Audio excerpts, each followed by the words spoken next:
Good afternoon. My name is David Bholat, and I'm a researcher here at Newcastle Law School, visiting from the University of Chicago. Welcome to our afternoon panel session entitled Reflections on the Financial Crisis.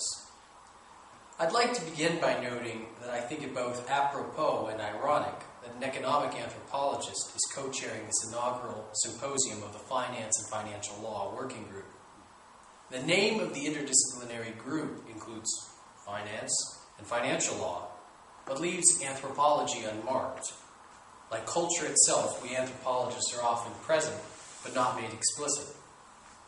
However, one important consequence of recent events for law and economics has been to shift the level of analysis away from the building up of the macroeconomy from micro foundations to a concern with systemic risk and macro prudence that draws these disciplines epistemologically much closer to cultural anthropology.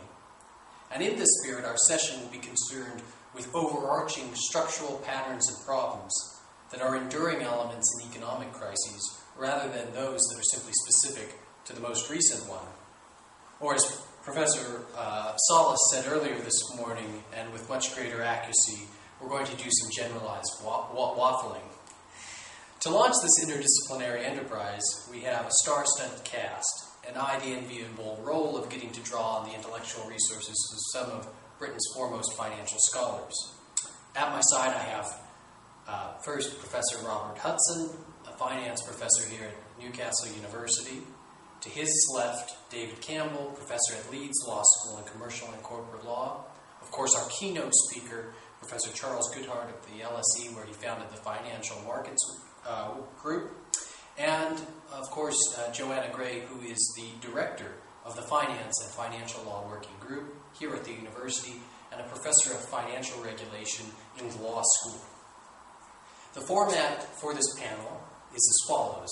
I'm going to be asking 8 questions, and each question will be initially directed to 2 of our panelists. After those 2 panelists have responded, any of our other panelists are invited to comment on the question if they so wish. After our series of 8 questions, we'll open it up to all of you in the audience who can ask questions if we have time remaining, and our session is scheduled to last until 3:30 p.m. And finally, before we begin, I want to thank my colleagues here at Newcastle University, here in the law school, who have been so kind during my visiting stay here and my appointment. And I have to single out Joanna Gray, who was instrumental in getting my visiting appointment here. We've been working together on research looking at former Northern Rock shareholders, and she's been absolutely fantastic to engage with. So thank you again, Professor. And with that, let's begin with our first question. My first question actually builds on something that came up during our morning panel and is directed initially to Professors Goodhart and Hudson.